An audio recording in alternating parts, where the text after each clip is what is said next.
Assalamu alaikum. Waalaikum assalam warahmatullahi wabarakatuh.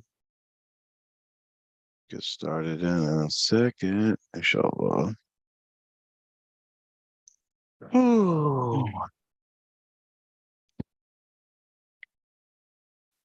alrighty.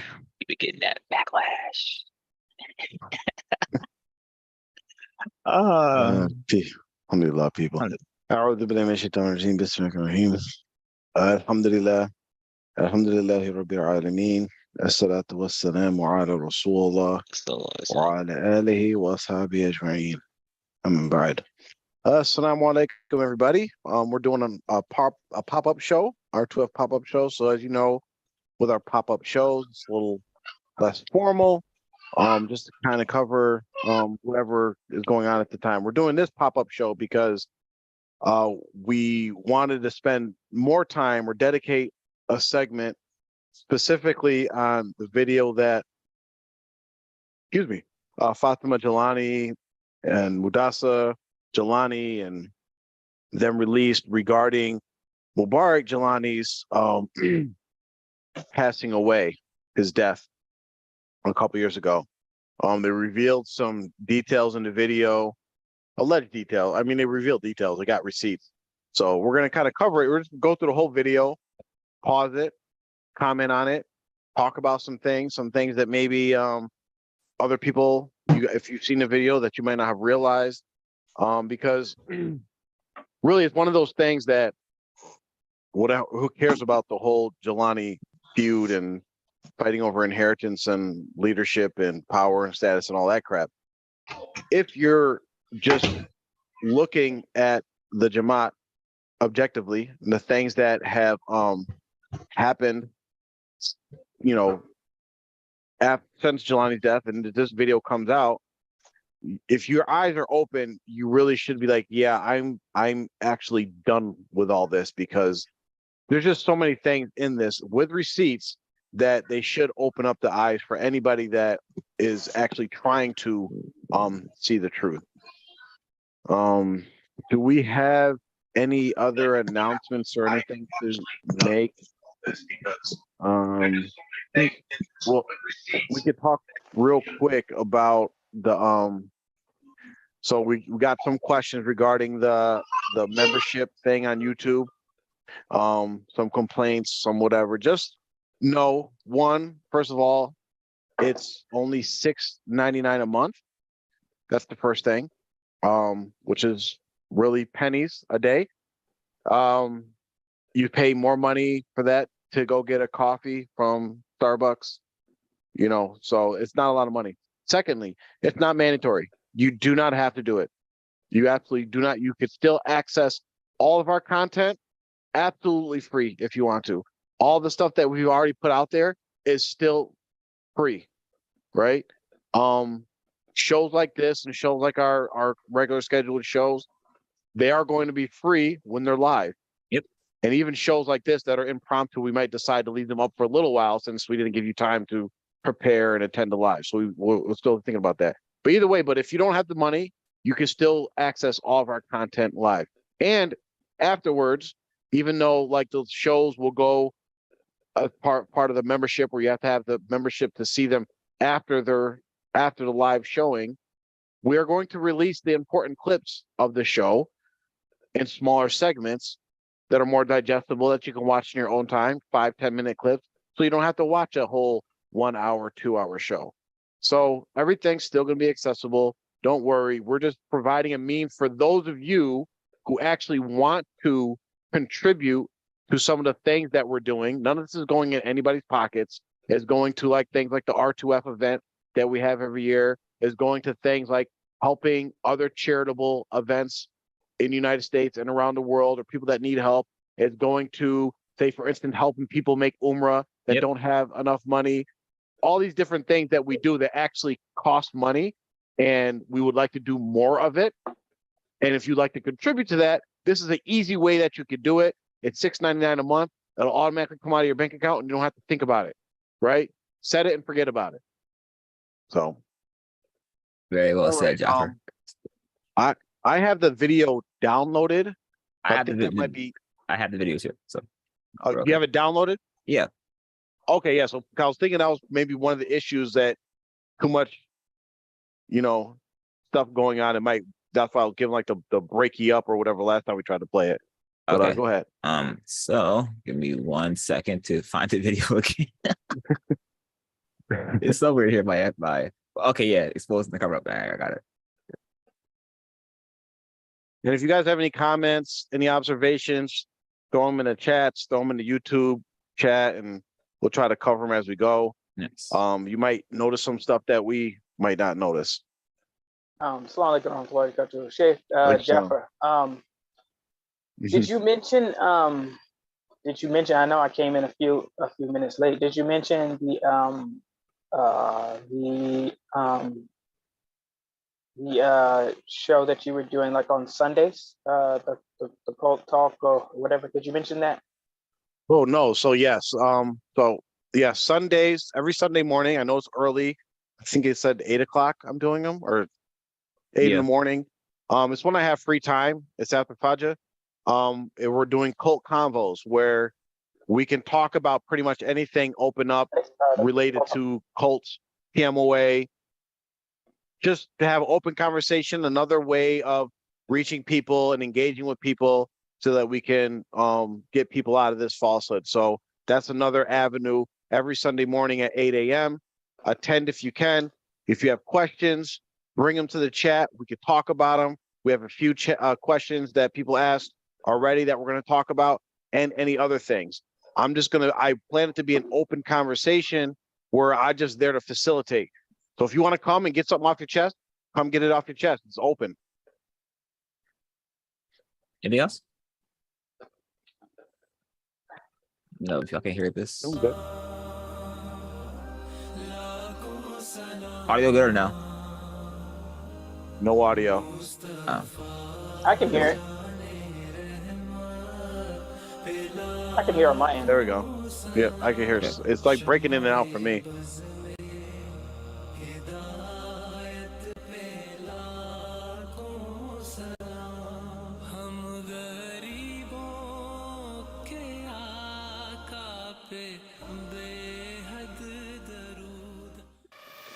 Oh yeah, she's trying to send us to jail. Not shocking anymore, actually. So she claims to our community in America that I am the vanguard, I am the custodian, I am the protector of the family of the Prophet ﷺ. But today's Eid Miladun Nabi, we get a notice from the court, which is 90% lies. Real quick, can you pause real quick? Yeah. I just want to point some things out about how it's like it runs in all their family. Like they're very good at like manipulating something and making something seem like more devastating or so if anybody knows, when you're served court papers, they actually they have to make sure they serve their papers. So they usually go to places that they know you're going to be at. So with that Milad celebration, they advertised that we're going to do a Milad celebration. So, of course, the people that are responsible for serving court papers are like, okay, we're going to go to their Milad celebration and serve them the court papers. So it's not, I doubt it was like let's do this on the Milad. Like it was some kind of like underhanded, grimy, evil thing. Yeah. Yeah, it's just, they're getting served court papers. Nor probably had nothing to do with what time or when they got served their court papers. The scandal.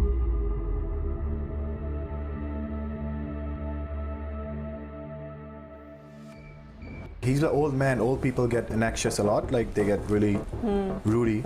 So they'll just pop him a sleeping pill, go to sleep. So the doctors who were involved in all of this were her doctors, who are her talibs right now, who are always around her. So most likely when Abu had the stroke, he had the first stroke, he had a fever due to COVID. You shouldn't hide anything. Everything is open into the public. So the doctors who are not qualified enough because they are delivering babies, someone is a midwife and the other doctor is The nurses. They're nurses. They're not even doctors. Okay, wait.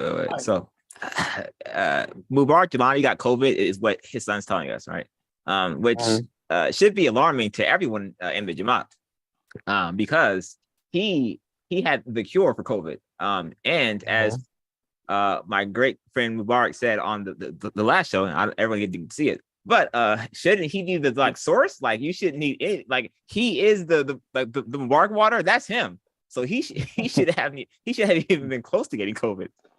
And the thing and even in this small, I don't know how many minutes went by, but even in just if you just stop the video right there, that should be enough. That should be enough said right there to really get anybody who's deep on the juice to at least kind of be like, okay, something's up. This is your Murshid, your perfect guy. Murshid Kamil, he is just like any, well, I would say just like any, because that's something that as his son said, rudiness or whatever as he gets older, like it has to do like maybe it's dementia, whatever, but his health was failing for years, but his mind obviously also was failing or had failed already. And so your Murshid, your perfect guide, actually is given a pill to shut him up. So just think about that. You're sitting waiting with bated breath for guidance from this person, and over there they're literally just popping him pills to shut him up and keep him quiet and to settle him down. And then he said that basically Noor, these people are her talibs now. So what actually is a talib? I mean, we know like the Arabic word is a student, but really it seems to me like talibs are people who will do your bidding, because as soon as MG Gilani was unable to, his health failed him and then his mind failed him. So the talibs just shifted to do whatever it was that Noor wanted. I didn't hear him say, his son did not say that his father asked for a sleeping pill, asked for a pill to put him under, to put him out. He surely didn't ask for it. They made that decision for him. So while they're over there making decisions for him, you're sitting there waiting for him to make decisions. These decisions haven't been coming from him, and if that's not obvious by now, I feel very sorry for the people who still believe it. Just to point something out so like you mentioned the mental aspect of it, him losing his mental faculties, however much that is, we don't know. We've heard people say that he was gone senile. We have no actual proof of that, but this points in that direction that he was losing some of his mental faculties. So according to the teachings of Mubarik Gilani, is that anybody, so I'll put it exact words that he put it, a believer, a true believer will never lose their mental capacity when they get older. This is what he said. Now he used it because he wanted to discredit Ibn Taymiyyah, right? He said, you can't take anything from Ibn Taymiyyah because Ibn Taymiyyah went crazy before he died, and anybody that goes crazy is not a believer, right? And just so you know, Ibn Taymiyyah did not go crazy before he died, just so you know. Him and William Reed used to both know that. It's crazy. Yeah, so this is from his own teachings. And one thing that came to mind too is when you mentioned about like him getting popped pills, how long was that going on? Because Mudasa, Sultan, Fatima, I'm pretty sure this has been going on for years. I'm pretty sure just when he got COVID, all of a sudden they started popping him sleeping pills, right? Why are you only complaining about it now?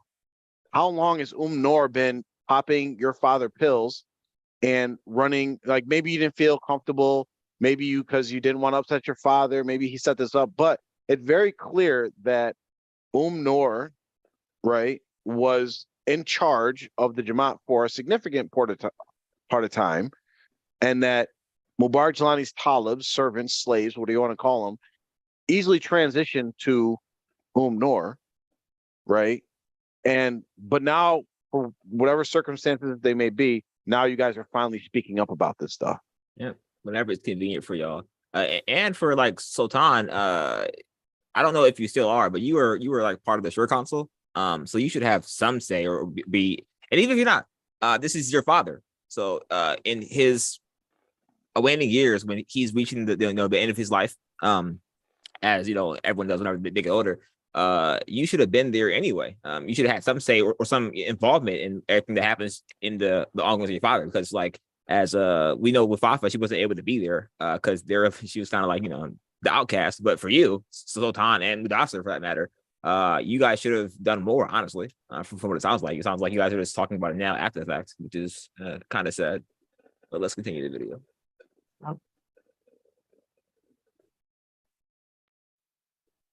They'd never dealt with critical illnesses. So these doctors are like, let's inject him with, maybe give him a 1 millimeter of extra steroids. They have a whole doctors chat group. Most likely we should get those messages too. They might delete them, but we can get them. Yeah. We already got them, I think. Right. So they inserted a little bit more of the steroids and they gave it to him. That's when the first seizures took place. So there could be a malpractice, a medical Yes. malpractice. Yes, that's what basically happened. So he got the seizures, I was upstairs, they called us down, and that's when we took him to the hospital. And these doctors did not know because this house was all open. I used to come inside, I was living in defense at that time. So I came here, I was like, to the doctors and the nurses, I was like, why don't you have this house under, I would say, corona protection? I mean, because there was a pandemic of corona at that time, this flu. And they just looked at me like, you're stupid. Every time I came, I was like, you all need to, because everybody's in and out. Because this is an important thing. And again, it goes back to these are the teachings, allegedly, because we don't know the last years, because maybe Fatima and Mudassir will come up and say, our father never said any of this stuff that came out in the last 5 years or 10 years or whatever. But according to what's been put out there online, we had the articles online where Mubarik Gilani has a whole article saying that the coronavirus is the wrath of Allah, and the only cure for it is to believe in the oneness of Allah and to practice the 10 commandments or something else he said. Well, basically it's a wrath of Allah. So why would they, and on top of that, all the cures, all the protections, all the different things that the Jama'ah has been putting out there for protection from the coronavirus has been CDC guidelines, blah, blah, blah, blah, drinking Mubarak water. Where, stay isolated, drink the Mubarak water, drink the Mubarak water. So why would you need COVID protocols if you're not going to be subject to the wrath of Allah if you're the sixth sultan, one, and two, you have the cure in your own house, your special blessed miracle water that you have. Why would you need so of course they would look at you like you're stupid, like why we're like, this is the sheikh we're talking about. So you guys have to reconcile that, okay, what happened? Was this something Noor put out in Mubarak Gilani's name, or is this something you're going to actually admit to, okay, yeah, our father was wrong on this, and you got to pick a side pretty much. Yeah. Alaikum warahmatullah. Apologize for being late. Salam. No problem, brother. I came in on juicy parts. Yeah, you should. It's a good time, Who's picked a good time. In and out, the maids, the talibs, they didn't care about nothing, and he was an 85-year-old man. So that's how, because of their irresponsibility, he attracted COVID. They're never going to agree with that, but the doctors, the hospital has everything documented. When things got out of their hand, then they contacted the doctors in Pakistan to come and give him all these vaccinations, and then what happens is the doctor who's coming over here, they tell him that the doctor is trying to make money off of them. He tells him, I'm going to give you all an injection from the black market illegally, a vaccination which I'm going to charge you around about $2,000. They didn't tell none of us, and they injected him with the vaccination because our doctors in the Jamaat are hoping that this might help him, but he's too old for that. As soon as they injected him with the vaccination, after that he never spoke. He was on his bed. How's it here? I am the witness. So I'm not a medical expert, and I don't know at what time this was happening, but I know at a time there was vaccines were only available at certain places, certain countries, and this and that. But Mubarak, you work in the medical field. One question I had was, if they determine someone has COVID, is the treatment for someone who has COVID to give them a vaccination shot after they already have it? No, I mean, at that point, it's like, what's it called? Like putting on gloves after you got your hands dirty. Like it's already there. Like the shot is supposed to be like a protection to either prevent or to lessen the severity of the symptoms. But the fact that they're talking about the doctor coming and giving them a shot off the black market, first of all, I mean, they got hosed off the rip, because I don't even think the vaccines, I only remember one country, and it was a country in Africa, that actually was getting charged for the vaccine. Like they were charging actual individuals, but like basically they were begging people to take it. So what he was given was something other than the COVID-19 vaccine, because that joke was free. And so if it was available now, maybe the doctor, I mean, it doesn't really matter what the situation was. The doctor got over on them, if it even was a doctor. It might have been just somebody that was walking by and heard them be like panicking, was like, yo, time to put on a lab coat and a stethoscope. And I'll be like, those who St. Adams. I mean, listen, I have read a lot about the COVID-19 vaccines as I'm vaccinated, and I can assure you, side effects that they listed, and that I have seen, no one's said like, oh, I had the freaking COVID vaccine and now I can't speak. Like that's some different stuff right there. Yeah, and I mean $2,000. I mean that $2,000 is, and I mean, listen, the people who want to watch and be like, okay, they're just they're just being salacious or whatever. Listen to what the man's own children are saying. They charged $2,000. They paid $2,000 in a panic after he was already had. This is after they injected him with experimental steroids, whatever the case may be. That after they gave this $2,000 shot, he never spoke again. So I mean, I know people are like, oh, well, the title or whatever, they killed their own Moshid. The decisions that they made led directly to his death. So therefore, you killed him. Whoever it was, the decisions that they made, either the indecision, right? So if you decide not to do something, which the son is saying, they left the house open, or they did not properly give him the sort of protection he probably needed at his age, with a pandemic going on. And then on top of that, the court of doctors or whatever, they came together and decided to give him some extra steroids, and he started having seizures. That's a decision that they made, and it negatively affected his health. The next decision that they made, once they realized, okay, we don't know what we're doing, they found a higher level quack to charge them $2,000 for a shot that floored him immediately.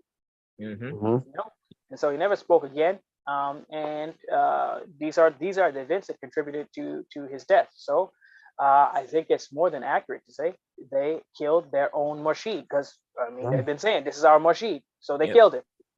Well, let's be real about this, because whatever doctor, nurse that was doing this stuff, they're wrong, right? For especially, according to the standards that they got their licenses from in America and stuff, they should have been doing the stuff they were doing. That's one. But let's be very, very clear. They were not doing anything without Noor's permission.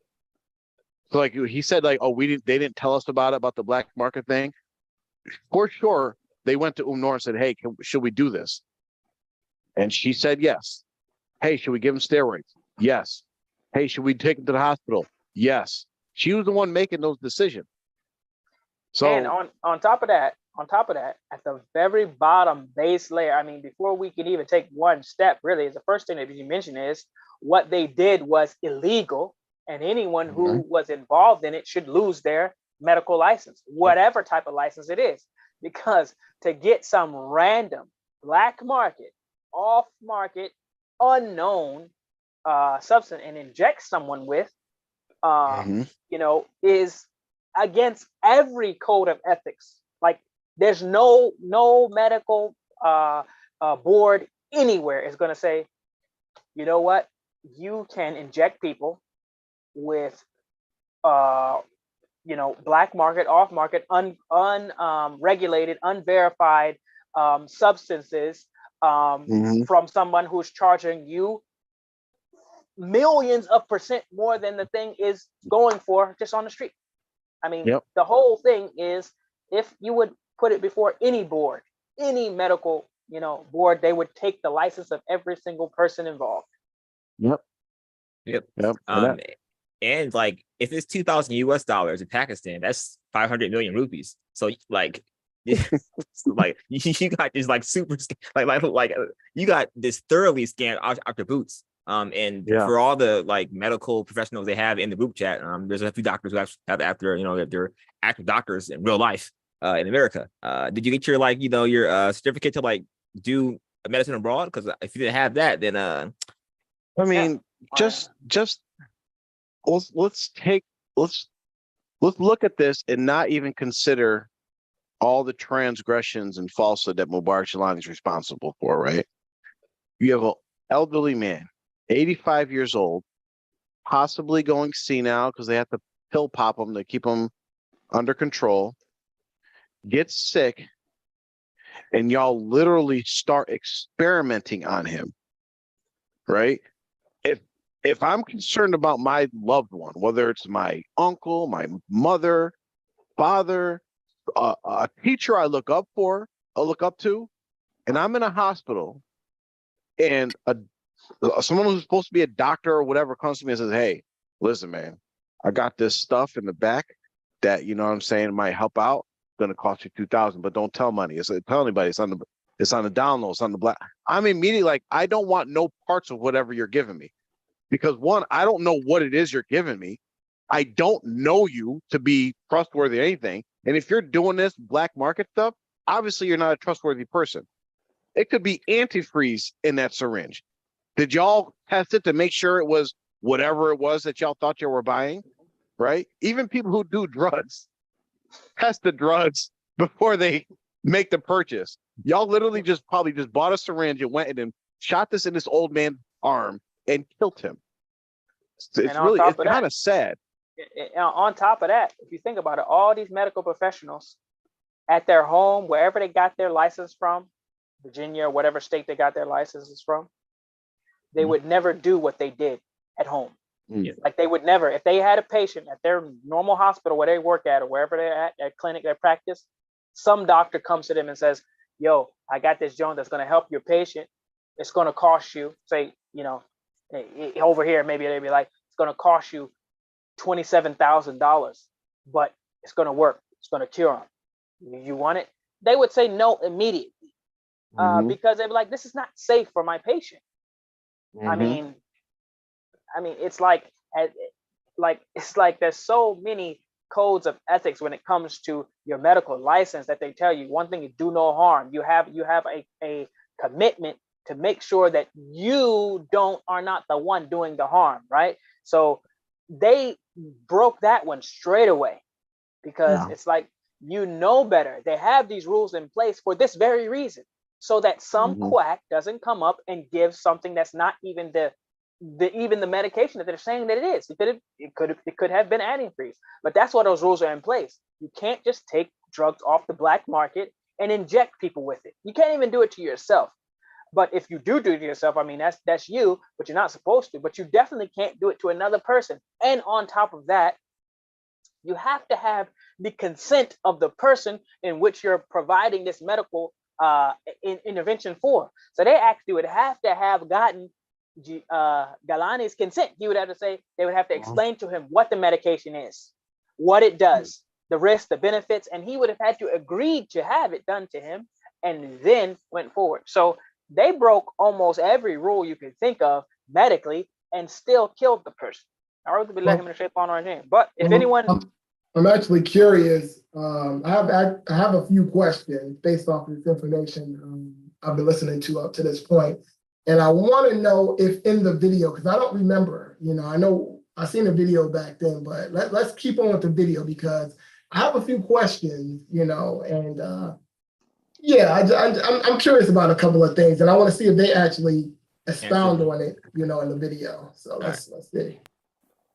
Of this, and Allah Ta'ala is the witness of this.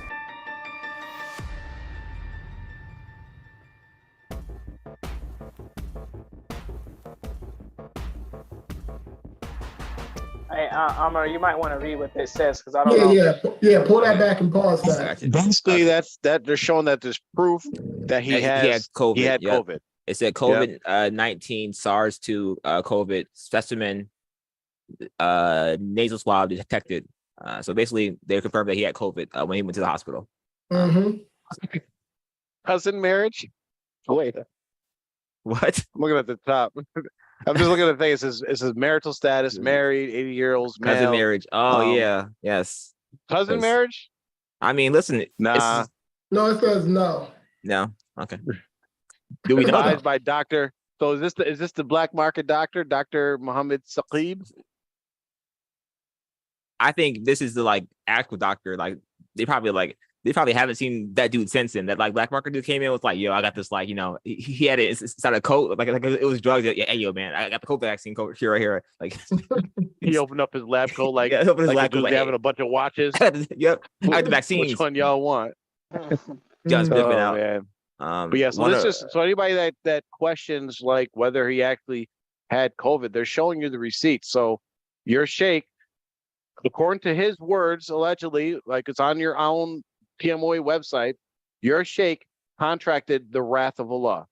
Mm-hmm. His words, not my words. And what? Let's reiterate. What did he actually say the wrath was for? What did he say the COVID wrath was for? Because he contracted it. So is that applicable to him? Or is it just see if I can? I mean, because this stuff has to be driven home. I mean, this is. Do we have the article? We have the article. It's in the chat. Hold on, I'll pull it up. Just talk for a while. Because he definitely from what I remember, it was just the wrath of Allah for people not worshiping one God. I found the article. Let's read the article. So the cure for COVID-19 lies in belief in one Almighty God. COVID-19 is torment for those who do not believe, and a test and a trial for those who believe in one Almighty God. The relentless spread of COVID-19 has caused sweeping chaos and panic throughout the world as the number of people who have contracted the viral disease continues to mount globally. Nearly 500,000 confirmed cases have been reported. COVID-19, a previously unknown strain of coronavirus, designated by the World Health Organization as a global pandemic, has upended day-to-day life in ways previously unimagined. The virus originated in the Wuhan province in China in December of 2019 and has surfaced in nearly 200 countries and territories in rapid spread around the globe.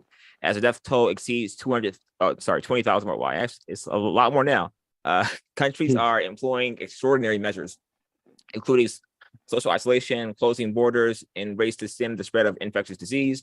In the U.S., where cases have multiplied exponentially, at least 48 states have declared states of emergency.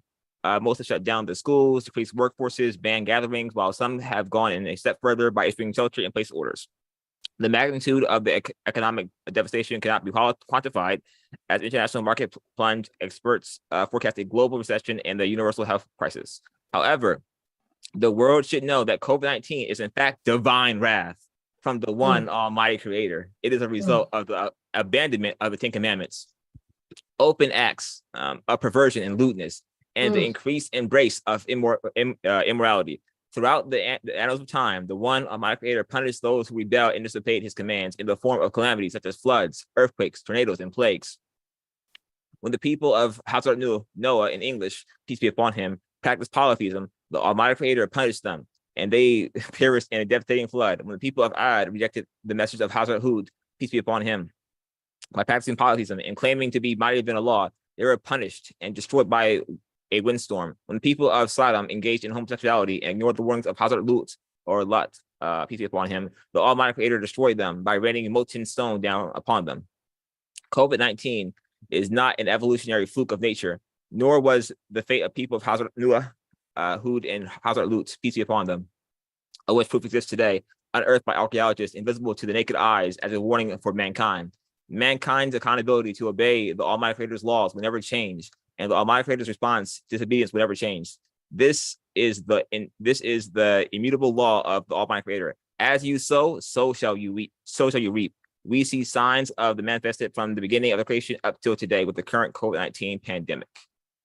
Okay, that's very, very important. You know, so when we're going through these topics, we want to always make sure that we slow it down so that everyone doesn't get all off into the clouds. No, we're going to compare exactly what your Morshi Kamil was basically saying, and we're going to compare that with his information, and what was apparent is that he himself contracted the COVID-19.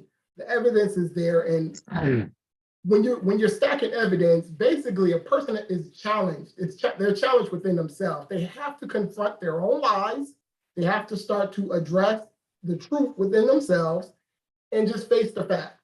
You know, I know it's very, very difficult to do, but there's no way you can wiggle, shake, and you can't get around it. Your guy, Mubarik Gilani, said X, Y, and Z, and was so confidently speaking about it as if it was just the word of God. It was not the truth. Yet Allah subhanahu wa ta'ala debased him and embarrassed him and humiliated him and gave him the COVID-19 that he was speaking about so brazenly and arrogantly as if it was coming from God, the words of God. Come on now. Yeah, and to piggyback off of who said, like, Mubarak Gilani, like, he's not even like original with this, right? Because I remember Hussein telling me this story when COVID first hit about this like Senegalese like imam or something like that, who was like, he had a dream about COVID, and it was like the dream came to him and was like, I am coronavirus, and I'm here to, like, I started the coronavirus out of China because of, like, I'm here to punish them for how they treat Muslims in China. And so it's just like, it's not even unique. Like they all, like Mubarak and I always say, it's the same play. It is the same play. You know, this is all BS. Like Christians were doing the same thing. Like there's a Christian dude who was like, hey, listen, you guys think this like magical hair water from the Bible and you're going to be cured of coronavirus. None of you are unique. It's like all this is a scam. Crabs in a barrel, really. Crabs in a barrel. Just don't realize it's 100 other barrels after they climb out or trying to climb. 100 other barrels of it.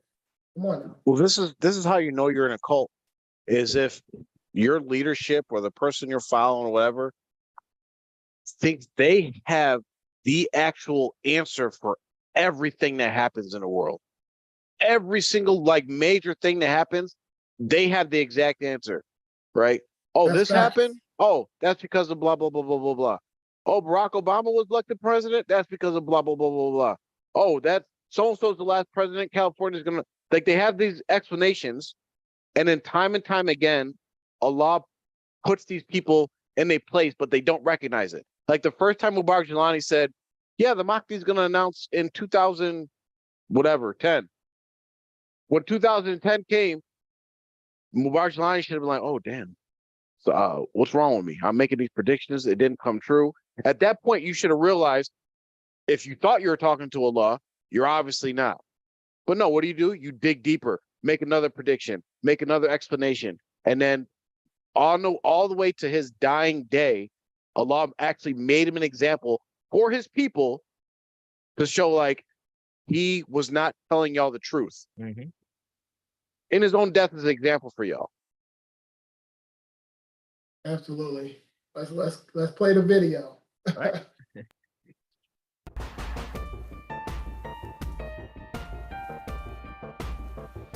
This right here is the four I want everyone to pay attention right now, because this is the group chat with everyone in there, K2's in there, Dr. Jamil, everyone in there. All right, this is an important part of the Ibrahim. I love that. Who deleted? What else? Who deleted the account? There's like three, two. Just like 2 or 3 deleted accounts. I don't know who it was, but yeah. I think you can tell who it is by what the deleted account is saying. I think we figured it out who the deleted account was, but I can't One was remember now. Dr. Balkis. One was yeah. definitely Dr. Balkis. And I'm thinking, is the other one Noor? I think so, because like they add her, and then like because they add her right here, and it's like not there at all. Huh. So she deleted it. They got two smart people. Like, out of here. Yeah, I'm out of here. Yeah, everyone else like, I'm gonna keep like Umar Bowers, MD, bro. We know this is you. Like, y'all Negroes, bro. Oh, y'all. I can't stand y'all.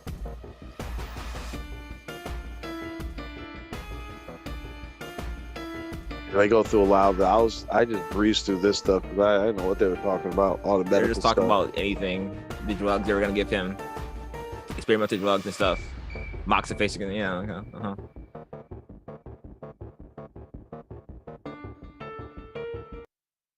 Proof of the experimental drugs being considered to be given to Sheikh Mubarik Gilani. So my question for this group is, while Abuji has not agreed to go out, what else can we do to try and manage Abu at home? In addition to Zithromax, what else? We are not able to get a COVID test without going to the hospital. Should we try Rediv, whatever the hell? I'm not even sure they would have this antiviral in Pakistan. What's amazing to me is how much like Mubarak Gilani has taught his people, like, don't go with like medicines, don't get vaccines, don't do all these things. I'm a chronic therapist, EGM. Where's all the like duas and prayers and prescriptions? Oh no, you're supposed to do the prayer package on page 346, volume 2. No, they went straight to American modern Western medicine to try to heal him. Noor's y'all new spiritual leader. Why isn't she prescribing the spiritual cure? And also think about this. They not even one time, not even once did they mention EGM as a possibility. Think about this. They had people show up to South Carolina with cancer, talking about, oh yeah, just do some dhikrs in the shrine and EGM that John, you'll be fine. Whether it's some physical, mental, spiritual, jinn, whatever, all types of things. They were talking about El Jilani methodology and how he cured this person. He cured a dead person, allegedly. Yep. He brought a dead person back to life. What? And y'all didn't even mention one time, hey, yo, grab the EGM book. Grab El Jilani psychiatric methodology or whatever. Grab that joint off the shelf. Let's what does Mubarak Gilani say all the time about his EGM? To cure the incurable diseases. You put an advertisement in Islamic Post saying you could cure AIDS. Hold on, cure what? COVID? All right. So my questions. So a couple of my questions before I lose on him. So when they said that he wasn't able to speak again, he never spoke again, was he kind of like a vegetable, or was he able to still communicate? Like basically, could he write? Could he still, what are we talking about here? Did he just turn into a complete vegetable? Before we got this information, we knew that he had a stroke. Right. And at that point, we knew that he could not speak at all after he had the stroke. So according to him, he had the stroke when they gave him the steroids at his house, right?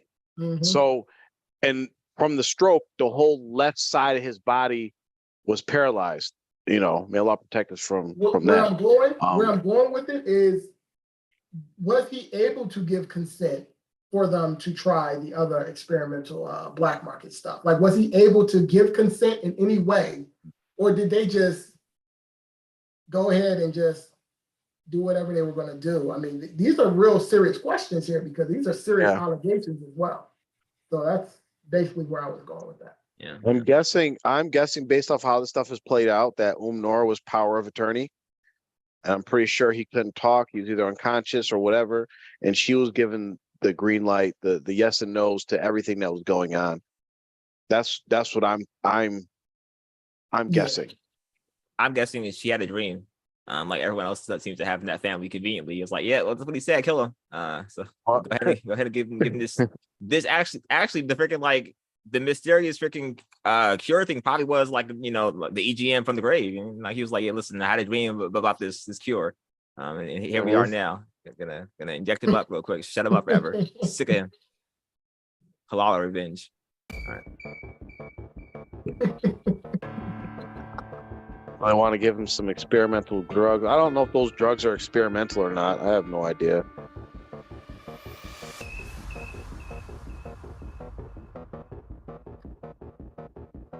I can't even tell what's written on the screen. WebMD looks like. Yep, WebMD used for infections like UTI. Wait, they give him some medicines for urinary tract infections. Yes. I'm probably laughing at this stuff, but it's probably like real, actually medical stuff. I have no idea. I have no idea either, but it's funny. Look at that. It's K2, his appearance area, making himself known. First of all, who has him as K2? It's stuff law. Y'all don't have him as his titles. The honorable Hussein. Y'all over here breaking rules.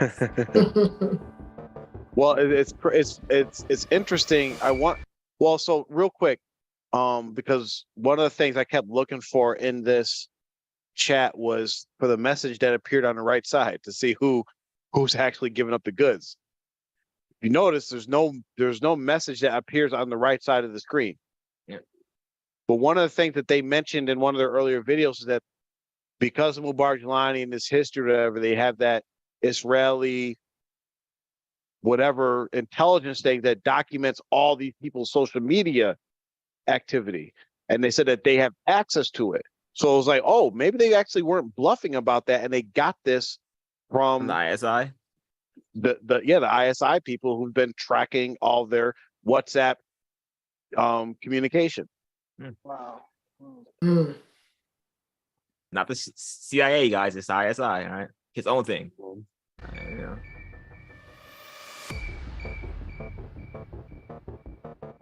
All right, pause it real quick. Yeah. Okay, yeah, so I'm just trying to get a bead on who this deleted account is because this individual seems to have access. He or she seems to know what's going on based off of these texts right here. So we're narrowing it down. We're getting closer. Because he refuses to go to the hospital, and I can see why.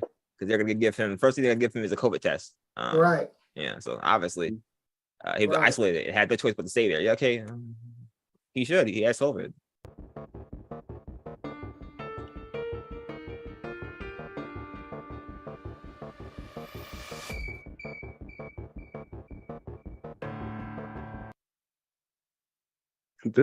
This one just cracks me up because Assalamualaikum. Please remember this is a modulation, and no one should mention that Morsha Hamil may or may not have COVID. yo, Ibrahim, it's like you, yeah, like this shows you behind the scenes how these people run y'all community. Secrecy, keeping essential information from y'all, blowing smoke up you know where, because I'm pretty sure, like, I don't know what the date is on these messages when he died. It was like years ago. After he passed away, y'all was still telling people to drink Mubarak water. Y'all No, still telling people all these different things when you knew your own sheikh died of COVID. And I wonder, I really want to know this, because for people, unfortunately, that had loved ones pass away from COVID, I'm pretty sure some TMOA people made y'all feel bad as if something was wrong with that person. Oh, they died from COVID. Oh man, I hope Allah forgives them. I hope, it had to be because they were sinning. It had to be because they're a bad Muslim. All these different things because of the mentality that was instilled from the teachings of Mubarik Gilani. And here right now, y'all leaders know that y'all sheikh had COVID and you want to keep it a secret from the people so you can keep the scam going. It's despicable. This person, Ibrahim, doing this is a despicable, evil person. And on top of that, you really have to think anyone in this chat that's privy to this information that knew full well exactly what the deal was. And then in your face, in your track groups, in your meetings, or whatever the case may be, with a straight face, they're letting you talk about Mubarak water, letting you drink it, letting you, think and believe all types of other things. How can you, at the very least, how can you trust any person that you see listed here in this chat after, you see and know this information? You can't trust them. That would be like me sitting here and I'm trying to figure out why the sound is not coming in. And Jaffer and Amr and Hussein, they're like, oh, try this. Why don't you try that? But in reality, they all know they muted my mic. They muted my mic. And they're telling me, oh, well, switch your headphones up, man. Can you hear me now? Okay, try now, speak up, and doing all this. Then if I find out, oh, wow, y'all muted my mic, and they just gonna be like, oh, yeah, we did. Actually, yeah, we muted your mic. How you're gonna trust, them after that? And they don't give you an explanation. It's just like, oh, well, just keep paying money, keep believing in this 6 of 7 sultans, keep doing this stuff. That's a very good comparison, Mubarak. Very good comparison, because again, for the life of me, I just don't understand. Okay, the people who know that Mubarak Gilani contracted COVID, that contradicts what he said. I mean, what is y'all feelings and thoughts now? You feel what I'm saying? Like, what is y'all position? And for the people who knew and kept it a secret, like, y'all have to be some of the phoniest people on the planet Earth. And y'all walking around here with this fake, spirituality, y'all, come on, y'all. Like, seriously, that's, y'all playing with fire. And I don't even understand why you're doing it. What is the benefit? Is the money worth that much? Is the money worth that much? Or is your pride or your ego worth that much? You knew he contracted COVID. Y'all the ones who put out the information about what he said about COVID. You know what I mean? And y'all know that he contracted it, but yet you're being phonies and frauds. You're only defrauding yourself. You're not even really frauding us. You're frauding yourself. Like, I literally just, it blows my mind. Like, what I've noticed, to be honest, is some of the people who speak so highly about their own spirituality or put themselves so high up, these are some of the worst people on the planet Earth. They're some of the phoniest people on the planet Earth. Because if you are truly spiritual, there's an element of certain virtues that come with that. Namely, humility. You feel what I'm saying? You're a trustworthy person. You are, you have certain qualities that come with you being actual spiritual. So it just blows my mind. It really does. Every time I hear this type of stuff, it's like, wow. Well, where's the guilt for y'all that were directly responsible for killing this guy, and y'all just went back and, yeah, man, Rashid, I love him so much. Let's build him a shrine, this, that, knowing damn well you contributed to his death. Yep. Not one of y'all feel any guilt to what happened here to your Morshid? Like, have another mandatory confession and then start with the doctors. And then let's see what they say. Let's see which one's like, yeah, I injected him with the antifreeze. Oh, I decided to do, like, it's really, I think out of all of this, Mubarak Gilani's dead and gone. He's gonna receive whatever he receives, right? But the legacy of these evil people that are sitting here still letting this crap go on, still, like, these are really evil, bad people. And if they could do this to the sheikh, come back home, like Hussein said, look all y'all in the face with a straight face and keep this going on, how are they going to treat you? How are they going to treat you when you have real issues, real concerns? When you have, like, for instance, with all you people that, like, all the people that may have had, like, miscarriages, right? And you're going to them for help. I need help with this and that. Do you think they really give a crap about you? No, they don't. This is what they did to their sheikh. Did they call the Hafiz overseas to high strings, blowing knots, and wrap it around the sheikh's belly and all these different things? Did they do any of that? No, but they're doing that with your babies. Yeah. People who have legit cancer and are dying and looking for some kind of miracle, and they're vulnerable. And you're saying, yeah, just go in that building right there and you'll be straight. Do some dhikrs and you'll be all right. Did they fly Sheikh Mubarak Gilani over to America to go to the shrine? Did any of them fly to the shrine to make dua because all your duas are answered and Allah is going to cure you? They didn't do any of the crap that y'all put y'all lives, y'all children's lives, y'all parents' lives in these people's hands, and they didn't do not one of the things that they've been telling people to do for the last 40 years. No, on top of that, you got to think about this too. They, like if someone does something sneaky or whatever, maybe they got like a reason. They're trying to do it for a good reason or whatever. But like when they get caught, usually a person that has even a small amount of respect for the person that catches them, or for the person that it looks like they're doing something, suspicious or whatever, they give them an explanation. Hey, all right, look, this is what happened. We were trying to do X, Y, Z. I know it looks bad, but out of respect for the people, you explain it so that it doesn't look like we're a bunch of crooks. Right. That way you can explain it. They're not even giving you no explanation. They literally, it's like the level of respect or the lack of respect is so blatant and obvious that they're not even acknowledging you. Like they know we killed their Rashid. They know we drugged him, injected him, gave him a stroke, turned him mute and flaccid, and did all these other things. Basically killed the man, and not even a peep, not even, this is not true. Not even, okay, yeah, that's me in the chat, but nothing. That means one or two things. It's true, and they don't have nothing to come back. They're just hoping that you maybe don't see it, or they don't care. They know you're too weak, or they think you're too weak, or too dumb, or not brave enough to say, yo, instead of them calling mandatory meetings and telling you, show up here right now, pay your dues, why don't y'all call a mandatory meeting? Say, y'all, Shura Council, come and line up for us. It's more of y'all. Straight up. Get together and call a meeting and bring them to account. Yep. That's facts. I mean, And what's the standard thing they do when people are sick? They call people together and like the 124,000 do this dhikr, right? Yeah. Do this 100 and something thousand times. They were so like, we don't care. We don't want, they wanted to keep it secret from y'all. They didn't even like let you even pray for your sheikh's health. as a community, yep. All right, let's get back to the video.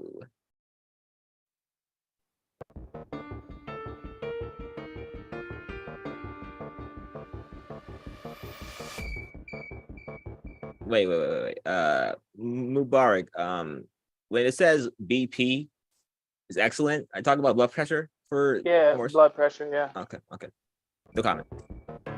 Gotta be a lie. Yeah. Yeah. That was my exact thought. I don't want to say it. Someone didn't learn how to do that show right.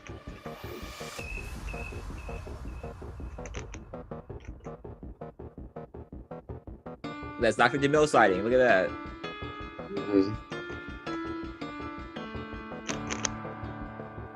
I got no idea what any of that is saying. I'm not even going to pretend. So it's going by so fast. Just let me know when y'all see something important. I mean, yeah, I'm waiting for them to pause it. Yeah, to say this is important. Yeah. So I'm really thinking that the blue deleted account is Noor, and the red deleted account. I know the red deleted account is Dr. Belkis. Mm-hmm. That's what happens to anything with TMOA. The more you dig, the more you're going to find contradictions and issues. So they said they gave Jilani COVID. Who knows how that happened? They could have got it from anybody. Yeah. They tried negligence by injecting a fire male with an experimental drug. Well, they said it was steroids, so I don't know if that's experimental or not. But then they gave him black market stuff, and they simply forgot to tell everyone what happened. They didn't forget to tell you. I wonder what happened to him. No, you were there. Yeah. Was expunged. Records were expunged, and it was business. So one thing about real quick, I want to mention about the deleted accounts. Milano's best, but we all use WhatsApp, and when you leave a chat, it simply says so and so left the chat, right? Whatever number left the chat. The deleted account, that means like you literally changed your number. Like that's how bad you wanted out of that. No connection to anything that was going on in that room. Yeah. You like, I'm getting out of here. I'm deleting my account. I'm deleting my WhatsApp. I'm changing my number. I'm doing everything. I'm just getting off of WhatsApp, period. Because even when you change your number, it says so-and-so changed your number to so-and-so, whatever. exactly. Yep. Exactly. They deleted the whole joint. And think about this. Just think about this for those people listening or who will listen. What are some of the reasons why these people would delete their account altogether? What are the reasons? I mean, do we have to spell it out for you? Think about it. I mean, they deleted their accounts. I mean, they didn't delete themselves. I mean, they're still walking around, but they definitely deleted their accounts. You got to think really hard about why. They were in the prestigious doctor's chat of TMOA. I mean, you're going to delete your account? Only a couple reasons why you do that.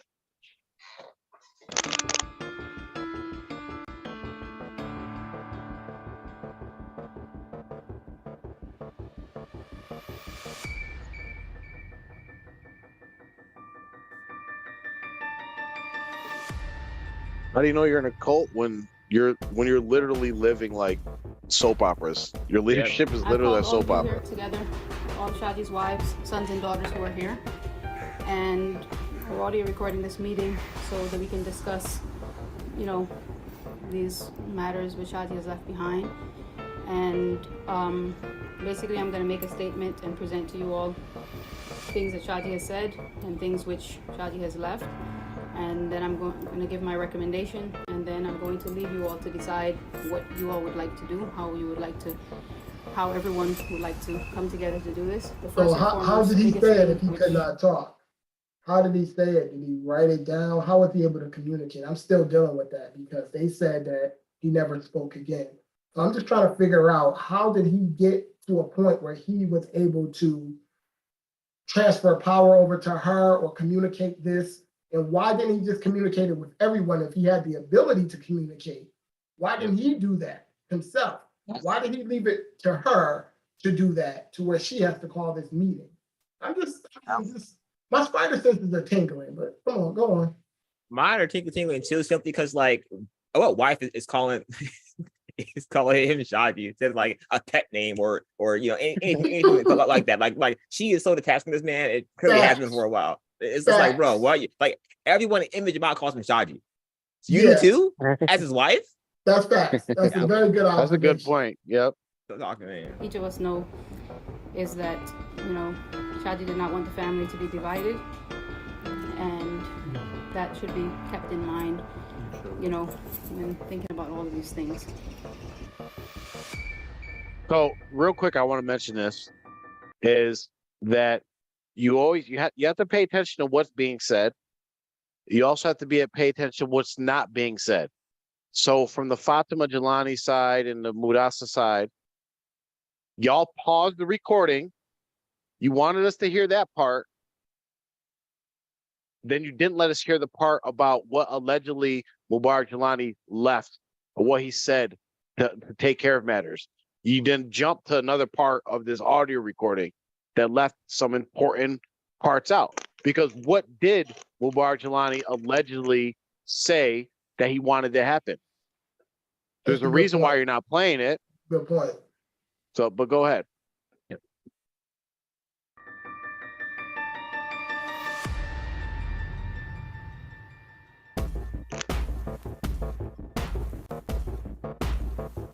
They don't want to show all the assets.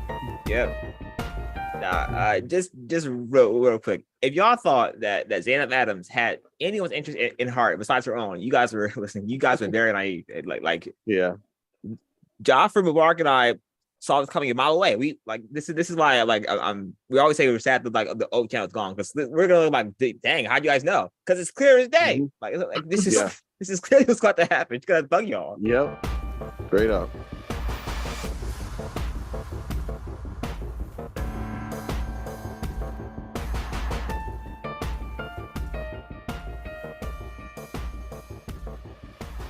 Very proper कि खानका के साल गिलानियों के अब now we are all peers. अब बात को समझे सदर नशीन है, हम सारे अब ट्रांसफर हो गए. शफात है, मंसूर है, ये वहाब है. अब सदर नशीन शफात गिलानी, मंसूर गिलानी, नूर गिलानी, ये सब सदर नशीन है. we are peers now.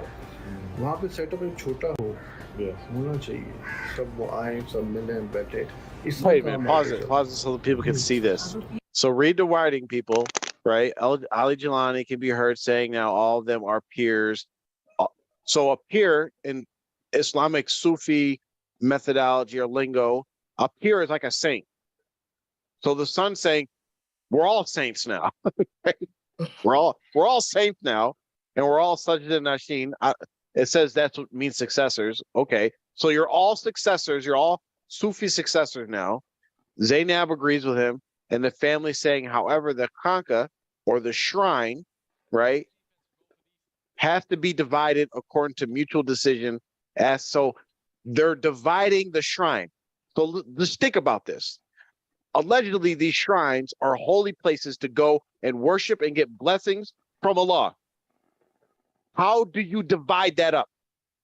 No, because we know that they're talking about the money, the income that they're going to get from the shrine, from people going there, giving donations, leaving food, leaving money, leaving rupees, and all the different things that they're going to financially benefit off of these shrines. They're telling you right here, we need to divide up these finances. They don't give a crap about this alleged Sufi. You're going to be able to go to the shrine and make dua to the sheikh, and he's going to intercede for you. They don't give a crap about all that, because that blessings from Allah, you can't divide that up. Allah divides that up. Allah gives that to whoever is owed to. That's like saying, hey, we need to figure out how we're going to divide this masjid. How are we going to divide this up, y'all? That's actually a very good observation again. You know, this is truthfully, it's actually baby food, but I don't understand what's going on with everyone. I don't understand why they won't accept this clear evidence and accept the facts that are being presented. I mean, like you said, they're clearly just telling you they're trying to divide that conquer. They're not dealing with nothing else. They want to make sure that this money is divided. And let's spell it out for them very clearly. First, you guys are going to give up as much money as they can squeeze out of you to build up this shrine, to make it nice, big, fancy, and everything. Then they are going to divide the money that's going to be derived from that. At the very least, they could be giving you some of it, be like, yo, y'all build this shrine. This shrine is going to pull in X amount of dollars, rupees, or whatever per year, and we'll give y'all a kickback. We'll all split it. But they ain't even saying that. Well, they're arguing about how they're going to get it, but you as in Tmoa, rank and file people, general population, y'all are going to pay for it. Whether it's with your social security check, your food stamps, whatever it might be, you're going to pay for it and they're going to profit. It goes even deeper than that. I mean, let's just simplify this and reduce this down to a boil. Basically, what they're telling you is they're still going to profit off of this man's death. They're telling you all this. They're going to profit off of his death. They're going to use you all to pay for it. They're going to act like it's some holy shrine, blah, blah, blah. They're probably sketched this joint all up like, yo, we're going to act like this is some big time shrine and woo, blah, blah, blah. And then we're going to just get them to just come over here and pay all type of money. And they're sitting here telling you they're going to divide it. I mean, I'm shocked. Not really. Are they arguing about who's going to guide the people? Right. Who's gonna teach them? Any of that language in here. We're all saints now. How are we gonna divide this money up, y'all? Get out of here. The leader is a leader of the Jamaat. Just means whoever is controlling the money. That's it. That's how you have to look at it. The person who has talibs, whether it's Jilani or whether it's Zainab Adams, that's the person who has the money in order to direct those talibs to do whatever the heck under the sun they want them to do. Jilani was getting people to kill people and blow stuff up. Zainab Adams is getting people to inject people and kill people and take people's property or whatever. But they're doing the same things. Getting these talibs, so-called talibs, to commit crimes so that they can get or maintain money. That's it. Right up. I mean, Azadi, but Ali, the thing, but that's right. But it's not going to be a free for all that everyone can just go and decide whatever they want. We have to sit in a civilized way and discuss things. I couldn't hear you, Amma. We can't hear you. You're still muted, bro. Deciding anything. वो आपकी चीज है. And even Fatma, what you're saying you don't have anything in the what would everyone like? आप मुझे बताओ, what do you think you should like? What would you like? But this part right there, where she says, "What would you like to?" Was it to which one was it to? Zainab or not? What's her name? Naima. Says, "What would you like?"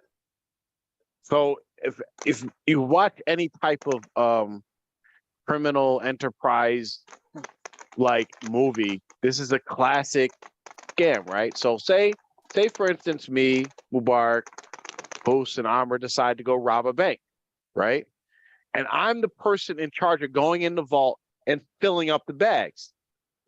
So then I go, they're up there, you know, holding everybody down with the guns, right? They're holding the Jamaat down at gunpoint. Get your hands, get down, put your hands down.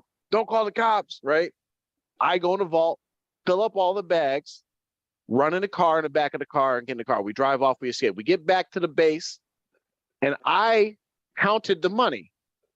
And now I come back out to the table, and I go, hey, Mubarak, how much would make you happy? Hussein, how much would make you happy? Amr, how much would make you happy? All that is a tactic, because if Naima would have said, you know what, I want $100,000.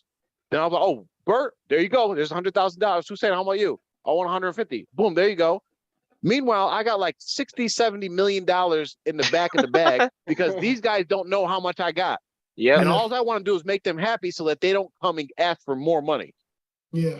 Very simple. And on top of that, she probably knows. I mean, if she's ever done a negotiation before, usually your first stab at it, your first go, usually you're willing to take, you know, give or take somewhere around there. So basically, if you ask for 100 and you wind up getting 90 or whatever, you might take it. You might be like, all right, whatever, I'm cool, Yep. or 80 or whatever. So she is the only one. Basically, she's the only one who knows exactly how much property, cash, all these different things. She already knows. She's sitting there playing them to their face. Like, oh, Yep. yeah, we just can't. Because the thing is, she doesn't even have any business running this meeting or whatever. She should be quiet, actually. All the funds, all of the assets should be very clearly laid out and known.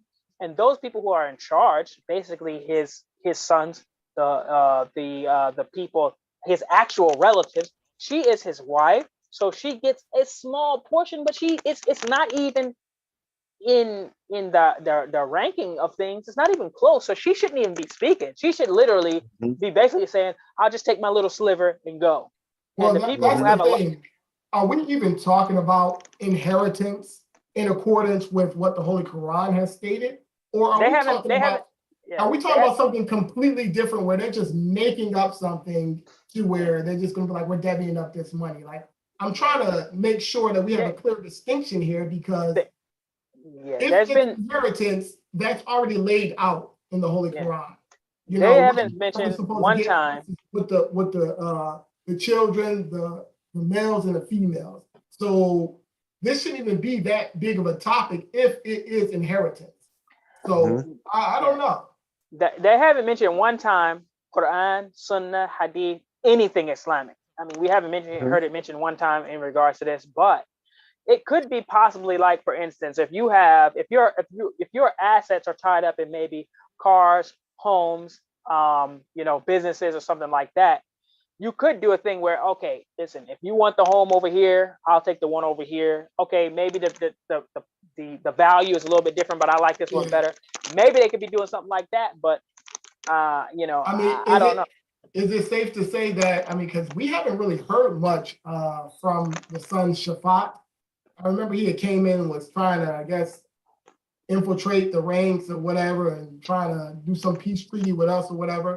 But we haven't even heard much from him. So is it safe to say that perhaps he liked whatever amount or he threw out an amount and she just agreed to it to shut him up and get him up out of there? We made a prediction, which Allah knows best if it's true, but when Shafat first came on the scene, and then we seen the video of him wrapping a turban around Noor's head, right? We said, okay, we know Noor gave him an offer he couldn't refuse. And then we speculated as to what that offer was.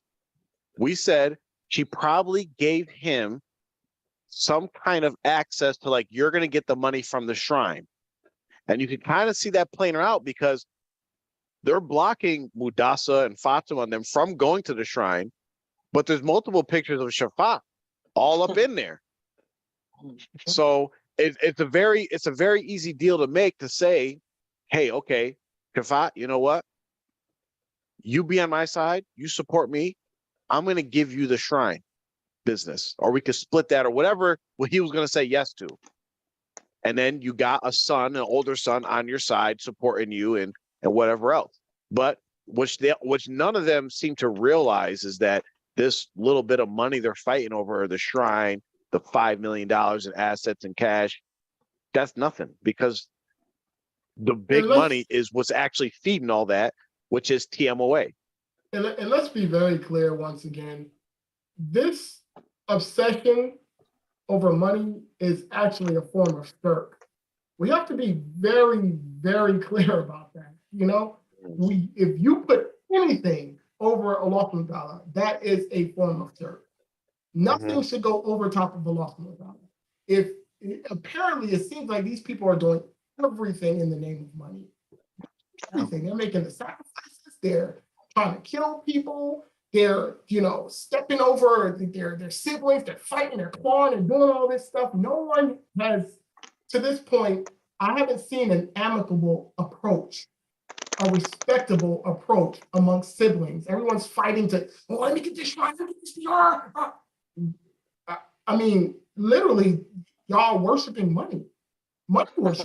This is what I see. This is no different than you see rich non-Muslim families going through when the person that passes away doesn't leave a will. Even when they leave a will, you still see people fighting and stuff. But Islam is very clear. It's one, if you didn't leave a will, it's very clear, right? There's only so much you could actually even do with a will. Like you can only actually have free reign to do with like a certain smaller percentage of your funds. But it's just like any toxic family you see, them fighting over just worldly things. Straight up. Just it's no different than anything else you see from any other family and any other religion that doesn't have what we have in Islam. Islam is straight up. Fighting, in the way that they're fighting and acting towards one another, it's evident that we're talking about a large amount of money. This is not no little lunch money or something. It's clear the way that these people are acting over this money. They are dead serious. So obviously, we talking about big bread. I might actually go move past. Allah forbid. Just imagine, like, because they tried to make it seem like it was a little bit of money. Oh, we don't care. It's the principle of this and that. Nah, not the way they fight. Right? Nah, and you don't. Anybody with common sense, right? You don't, unless you have just money to burn. What do they call it? FU money. Unless you have FU money, you don't pay for lawyers and all these different things just to prove a point. Right? We already know certain individuals make like $4 or $5 an hour or a day or something like that, right? You don't got it like that, okay? So obviously you're fighting for a big pot of money. We know that. You said it was like $5 million. You want your share, whatever. So let's get over that. So all the people in TMOA, because that's really what this message is for people in TMOA, recognize that they are fighting over a lot of money. They're fighting over a lot of money that you and your parents and all your family have sent over there. That's money from y'all. It's not money from like their legacy and businesses and all these different things that their family established. No, their family established a shrine, a Kanka, one. Now Jilani established another one. This is the stuff that they're fighting over, is your money. Let's just finish the video.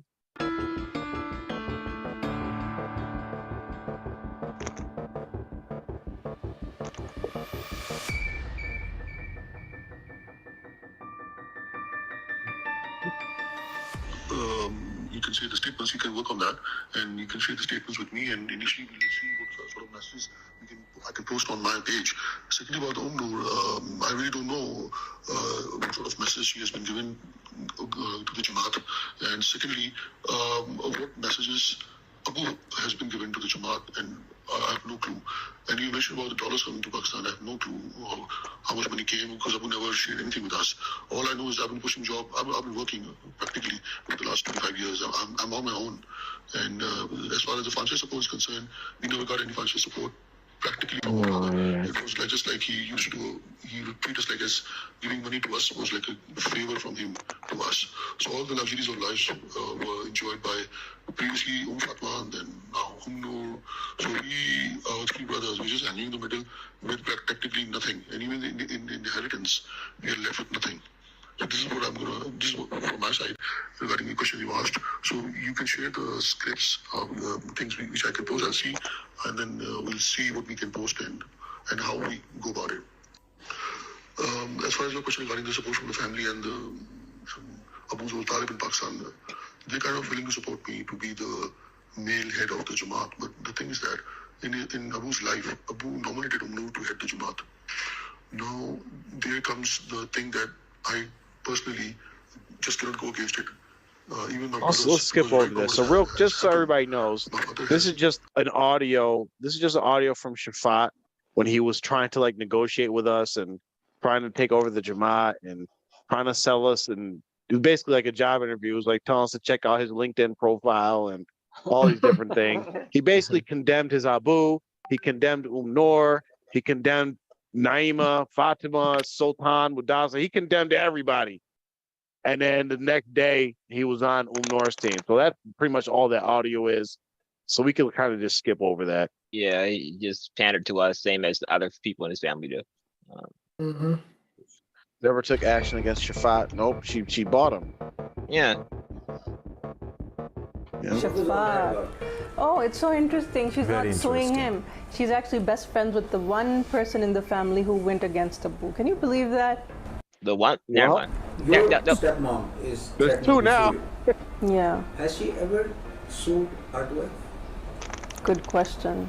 It's interesting that she hasn't sued R2F, but she's trying to come after us, especially considering they're completely maligning Abu. Like they're always. They're calling Noor the Mahdi. Yes, we So are. let's pause real quick. So we don't call him the Mahdi. This is what has been said at community meetings in Tmoa by Noor. Reported to us, multiple individuals have said that they reported him as a Mahdi. And secondly, you can't, if we were actually defaming or saying false things about Mubarik Gilani and Tmoa, yeah, there could be a possibility to sue us, but she never will sue us, just like Sarmad and you couldn't sue us. You can't sue us. You could sue us. You could try, but it's going to get thrown out. You can't sue people for telling the truth. It's just something you can't do, right? So you can just get that out your head, right? That there's that. All right.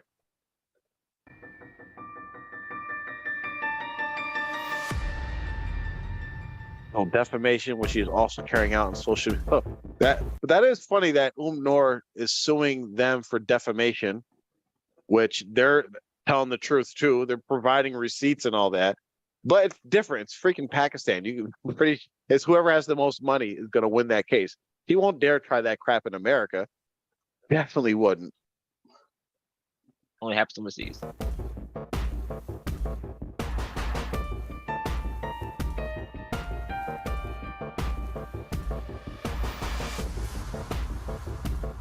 Documentary. Why? Oh.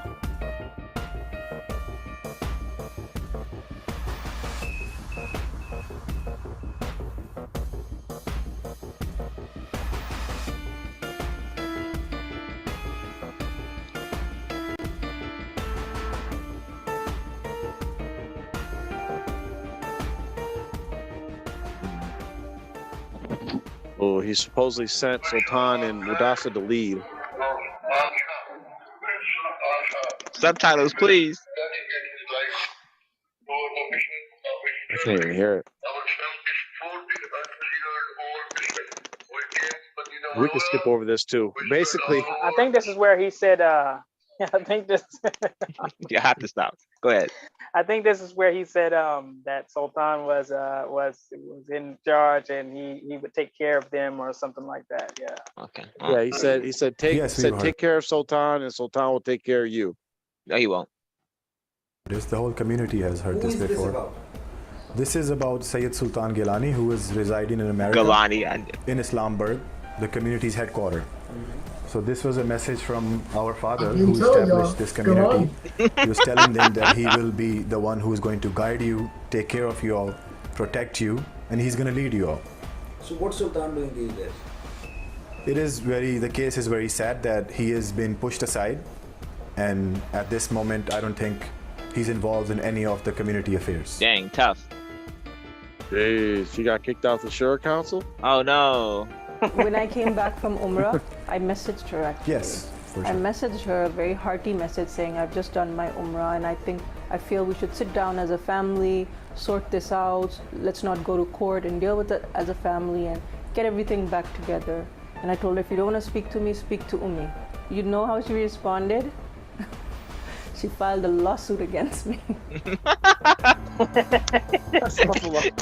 don't mean to laugh, but alhamdulillah, she made Umar. May Allah accept it from her and her husband. No, I'm laughing Umar has that effect on you. Adam Noor. Oh yeah, Umar's just gangster. Like, yeah. This man Noor looks disgusted right now. He's like, "What is this?" And I'm sorry, I just can't hold my tongue. That sound in the background sounds creepy. Yeah, I don't even know what the heck is being said or what. Like, what are you talking about? Trying to sum it up the devil or something. The hell he got going on on there? If Sultan knew that he was sent to be the leader of Tmoa, why is he there wrapping the leadership turban around his little brother? I think they mentioned this in the video that like he went there under the guise of, like, it was gonna be him who was getting his like turban wrapping ceremony, and then she was like, surprise, like it ain't you, dumbass. Oh man, Noor. God give it to you, Noor. Yo, he's standing there. That's like the meme where they always got the dude, he got a mask like in front of him, but underneath the mask he's crying and he got a smile. Oh man! I mean, literally, he thought he was gonna get the crown. They literally wrapping the turban on someone else's head. He's standing face to face with the dude. I mean, you almost gotta push him or something. You gotta push him, snatch the turban. You gotta make a scene. He's trying to make a scene. Yeah, he didn't get that black jeans. They gotta come on. They could have did better with that background music. That's the last thing. That was doing. He sound like Doodle Bob. He sound like Doodle Bob in the background. Oh man! Wow, right in there. I got you, bro. This man Noor is disgusted, but he's like, "What is this? Y'all niggas leave me alone." I wonder if he thought Sultan was gonna get it too. He's like, "Wait, what? I thought I was gonna be fixing cars, listening to reggae." You're right. Seriously, let's be real. Who the heck is being crowned like some official? Like, I'm talking about, this is like some sort of high spiritual station. It's like a big deal. The dude looked like he just woke up and like don't even know where he's at. It just got like a flat affect, not even no emotion whatsoever. Nothing. I mean, cry, laugh, smile, acknowledge the people. I mean, people are standing right in front of him as if he don't even see them. I mean, he's not even his feet. Looking through him. And honestly, bro, listen, if you're Sultan, bro, you gotta like tear the turban off. Like, no, I ain't done. I'm fighting for it. Like, you have to like fight him. You have to fight him for the right to be the seventh Sultan or the leader of the Jamaat or the Mahdi. Right? There's no way I'm sitting there letting it happen in front of me. Like, no, I'm a fight for the throne. Right? He went out bad. He went out really weak, actually. He went out real soft. My speculation on all this is that none of them want it. None of them want it, right? All they want is their allowance, their money, and they want to go live their Playboy lives. Go live their lives and just spend money carelessly. That's what I believe. That's what they want, right? I agree with that. I'm in agreement with that for sure. I mean, think about this. If you were living a life in which you never had to work or anything. And then all of a sudden, that joint is either going to get cut off, or that's one scenario, or you're a person who's seen and watched other people not having to work, just getting money, getting paid and all. And now when it comes a chance, you have a chance for the action to be you. That's why if you look at Shafat been working. Shafat been like doing stuff his whole life. And now he's like, I mean, hell, this is my chance to just be someone with no actual skills, no actual education, no actual anything, and just be able to rake in money. I'm going for this joint. So that's what the deal is. You got some people that's trying to hold on to their unwarranted, undeserved lifestyle, and other people is jealous. It's like, yo, I'm getting some of that. But that's what you got. You got those two groups. They're never gonna stop fighting. Yeah. I feel so cringy. Right. So the three brothers participating in the tying of the turban had no clue what was going to happen until the announcement was made that day. Okay. Allegedly. But we knew when did they have everybody sign those bayats to Noor as being the temporary sheikh until her son got of age? That was over a decade ago. Yeah, that was. So how are they like not knowing? Are they that out of touch that they don't know that their father already said that he was going to be the next person in charge, that Noor was going to be the sheikha until he learns or finishes his training or whatever the hell he said? If I'm not mistaken, that was 2011, right after the 2010 retreat. So yeah, it's about 11 years, 12 years ago. For sure. Yeah. They came back to the mosque, literally trying to force them us to sign it down our throat, and was threatening everybody if everybody did not sign it. So yeah, that was me.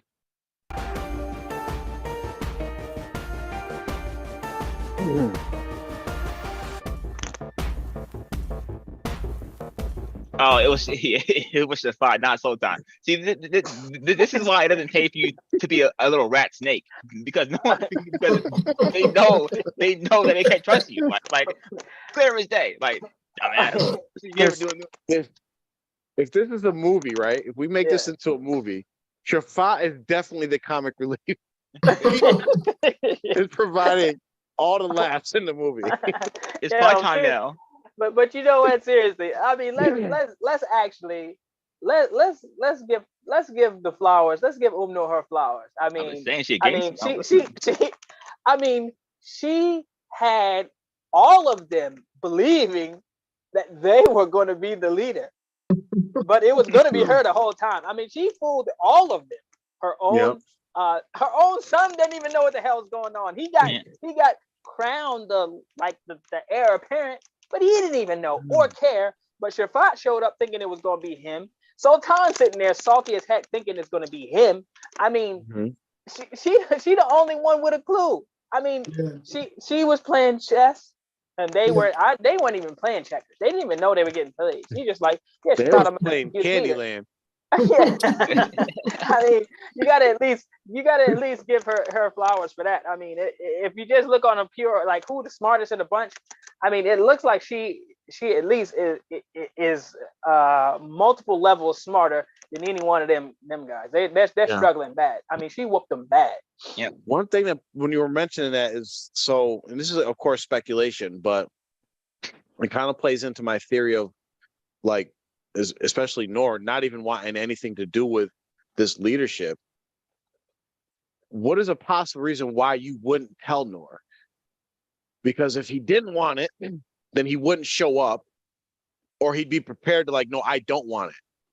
But so instead you have him come there thinking like he has nothing to do with nothing. You're just showing up and you surprise him with the thing. That way he doesn't know how to react to it when they're tired. And you look at him, he's just like, what the hell's going on?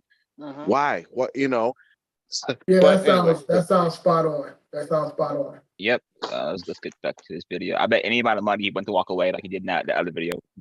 Playing the background. Get out of there. You're like, disgust me. And old people kissing his feet and stuff, which is just weird. It's a no for me.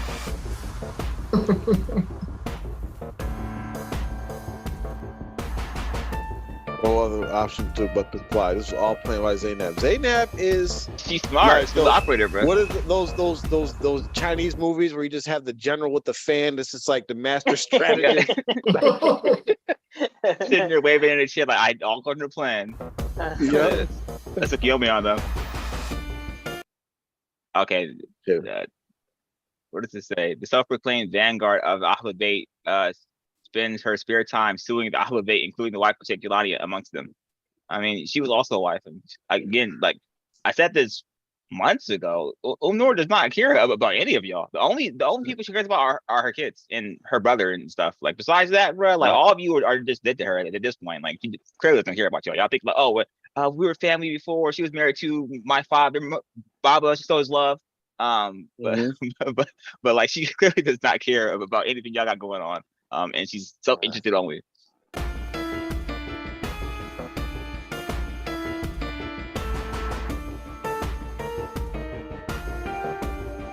Nora's go to hell. Oh yeah. Right in hell, brother. Uh-huh.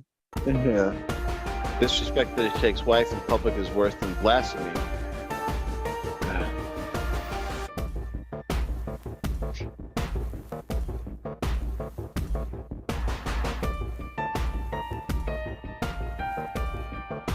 Hey, can't wait to see it. It's only been 2 months. Yeah. Yeah, y'all getting y'all butts handed to y'all in court. Oh, my bad.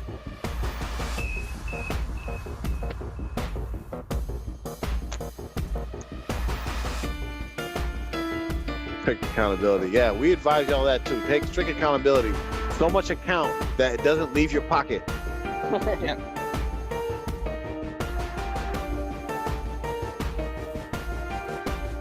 Subscribe to be alerted. All right. Hey, you know what they should do? You know what? Honestly, you know what? Let's give Fatima Jilani her flowers here for a second. You know, I mean, she did a really good job. You know, on this this document. It was a good effort. Good job. Good effort. Yep. You know, but what she needs to do is she needs to probably she needs to do some lives. You know, do a live show or two. You know, she probably would get a lot of the information that she's looking for from her the people in TMOA. Probably she should probably just start doing that. I think she probably will be successful. Yeah, I think that's the way to go, because one thing that they have to do, like if their goal is to, let's just say generically, beat Noor, is that you have to give the people access to you, right? You have to do things that they're not willing to do. So you put out these documentaries is one aspect of it, but if you go and you create a live show, go on YouTube Live or whatever thing, and let people have access to you, let people talk to you, let people see that you're sincere in what you're trying to do, and it'll be the polar opposite of what Noor and her camp are providing, because Noor's camp is providing silence. Silence, don't ask questions, mind your business. So if you want to combat that, you have to provide openness. This is your business, and how can I help you? That's the way to go. So yes, keep on with the documentaries and the videos and all that, but go up there and do a live show. Take questions from the people. Let them engage with you. Then you'll be able to see what their real concerns are, what their real questions are. I got a question. I'm wondering if Noor was his favorite wife. I'm wondering if she kind of worked her way. She knew he was ailing, knew he was on his way out the door, so she put together this big old scheme. She's going to make sure she get as close as she can to him to be able to get the access to all of the information that the other people or his family members wasn't privy to. Because I'm just wondering how she got so much power. How was she able to outfox everybody, outwit everyone? That's something that I'm just kind of thinking about. Maybe the other wives was probably like, this dude is talking my head off. I don't care if he leaves or dies or whatever he does. I don't care. I get to run out. I mean, we know one of them tried to run away multiple times. Yeah. So we know that. And then the other one, she was there for so long. She probably was like, yeah, exactly what you said. I mean, I don't, this guy's I talking my head off can't at this wait to point. be free. Yeah, Yeah. and so Noah, who got, was married and then allegedly divorced, and then, the whole halala situation. So she basically, probably, decided to try to plan for her future, Yeah. while the rest of them were just, looking for a way Off to out. see they was all off to see the wizard. Let's be real. They was out to lunch, and she was putting together this pinky in the brain diabolical plan and scheme the whole time. And when the time was right, it seemed like she just struck and just executed to perfection. Look, so I'm not gonna give anybody in TM away for being so brilliantly smart that they're making all the right moves in these, like, just off the top of her head, right? I'm not giving Nor that. She had to have been calculating, planning, preparing, This is what and I you think. see the fruits of her plan all playing out to right now, where she's planning to buy land, her own land in Virginia. She's building her father a mansion over in whatever country's at, Trinidad or something like that. You can see this all playing out. Right. She's been going on vacation, traveling here, traveling there. Her kids are traveling all around the world. And She's it living makes her best life. that makes even more sense why she would keep such a tight hold on everything. Or what do you guys want? What do you guys think is fair? So she's just hoping that these bumbling idiots throw off some silly number that far, so far low down that she'll laugh at it. You know what I mean? Her to just get them out the way and shut them up while she goes on and continues her master plan. It seems like she's been prepping this for a long time because the execution is well, look, what's her only threat? What's really her only threat? Besides, like, there's only the one main thing that can end Nor and TM away and all that stuff is, of course, the Quran and the Sunnah. People wake up to, like, what true Islam is, they're all done, right? But, like, secularly, like, worldly, the only threat to Nor are the actual kids of Mubarak Gilani. She only got one in her camp, right? Sultan, Mudasa, all the other children, if they played their card right, which this seems like they're not, they're failing on every aspect of it. They're not making the right move. They're the only ones that could threaten her position of power. They're the only ones that could do it, but they're not willing to take the steps to actually do it. Part of the steps that they're gonna have to take to do it is they're gonna have to be bold, like come to America and just go right to a land and say, this is our headquarters now. Yeah. Do some bold crap like that. See what happens. I'm gonna push back on that. I actually think that the body of the Jamaat is actually a threat to her as well. A big threat. Because that's a good point. That's the money source. If everyone woke up, like you said, if everyone woke up and was just like, listen, we're not sending these creatures over more money. They're cooked, they're toast. We're not doing it anymore. And they get starved out for like a year straight. I dare say 2 years. They are cooked. You know what I'm saying? She's cooked because she has no more, she can't bring in any more money, then she's going to be forced to live off of, even though she couldn't live off what she has right now, but she wants to keep that well running. So that's why our strategy is silent, make sure, don't ask questions, keep everything silent, blah, blah, blah. But again, the two camps are fighting. So, I mean, they're exposing each other, to be honest, and they all look silly and foolish, to be quite frank. But that's it for me, guys. I got to step off here. I got to take care of some other business, inshallah. So Alhamdulillah, of course. Always a pleasure, Hus. Alhamdulillah. Inshallah. I'm just looking through the YouTube to see if there's any questions. I don't see anything yet. All right. Assalamu alaikum wa rahmatullahi wa barakatuh. Wa alaikum salam wa rahmatullah.